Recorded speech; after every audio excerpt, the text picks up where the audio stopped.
જય શ્રી કૃષ્ણ, હું છું ઠાકોર પલક. મારા કિચનમાં તમારું સ્વાગત છે. આજે આપણે બનાવીશું સૂજીના ઢોકળા. આપણે 1 વાટકી સૂજી લીધી છે, 1 વાટકી દહીં લીધું છે. એક બાઉલમાં અમે મિક્સ કરીશું. સૂજી નાખી લીધી, દહીં એડ કરી લઈશું. એ જ વાટકી આપણે પાણી એડ કરવાનું છે. જે દહીં લીધું હતું એ વાટકી જ. હવે એને મિક્સ કરી લઈએ. મિક્સ કરીને આપણે 20 મિનિટ સુધી રાખી લઈશું એને.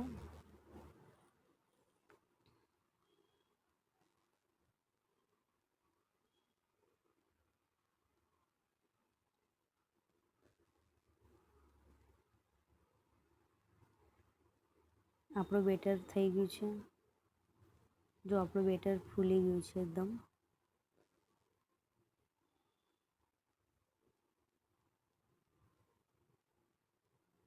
હવે આપણે મીઠું એડ કરી લઈએ.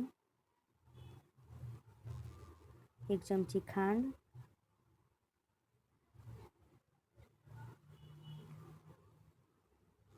મરચાં, આદુની પેસ્ટ એડ કરી દીધી.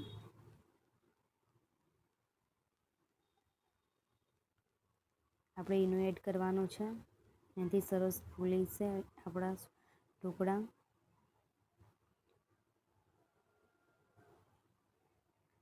આપણે નોર્મલ પાણી એડ કરીશું. બહુ જાડું કે બહુ પાતળું બેટર નહીં રાખવાનું, આપણે નોર્મલી રાખવાનું છે.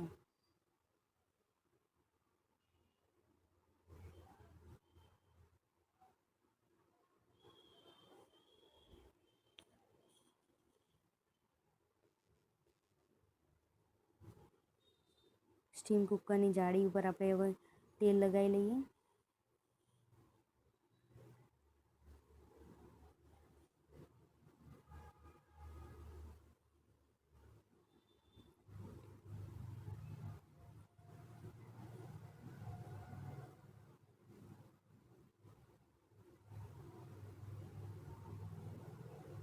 એમાં આપણે જે બેટર હતું ઢોકળાનું એ એડ કરી લઈએ.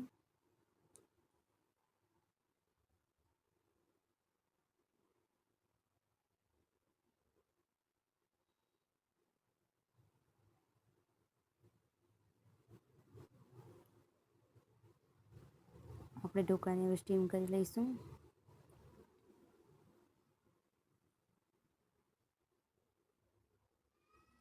આપણે ઉપરથી મરચું એડ કરવાનું છે.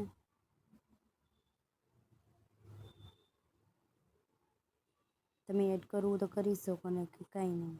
આપણે કુકરમાં સ્ટીમ કરી લઈએ. 15 મિનિટ સુધી આપણે સ્ટીમ કરવાનું છે. હવે આપણે ચટણી બનાવી લઈએ ઢોકળાની.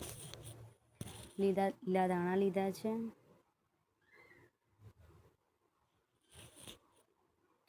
મરચાં 4-5, ખાંડ લીધી છે, લીંબુનો રસ,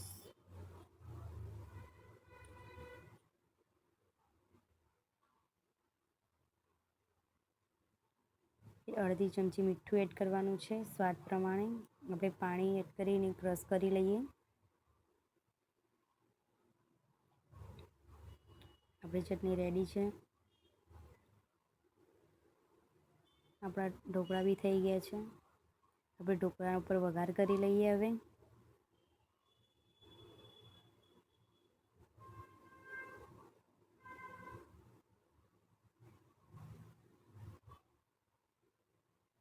આપણે રાઈ એડ કરી લઈએ.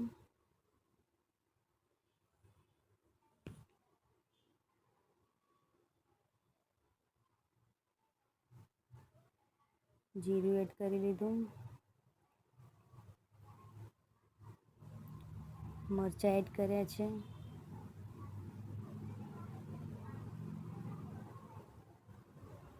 કઢી પત્તા એડ કર્યા અને તલ એડ કરી દીધા. ઉપર વઘાર કરી લઈએ આ રીતે આપણે.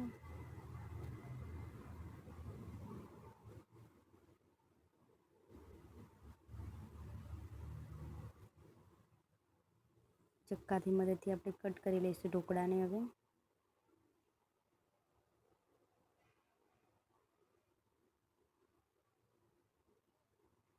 તમારા નાના મોટા પીસ તમારી રીતે તમે રાખી શકો છો.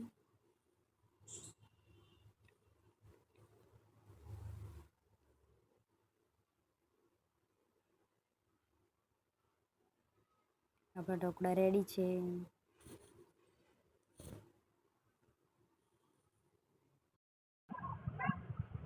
મારો વિડીયો તમને ગમ્યો હોય તો લાઈક કરો, શેર કરો, સબસ્ક્રાઇબ કરો, કમેન્ટ બોક્સમાં કમેન્ટ કરવાનું ભૂલશો નહીં. રાધે રાધે.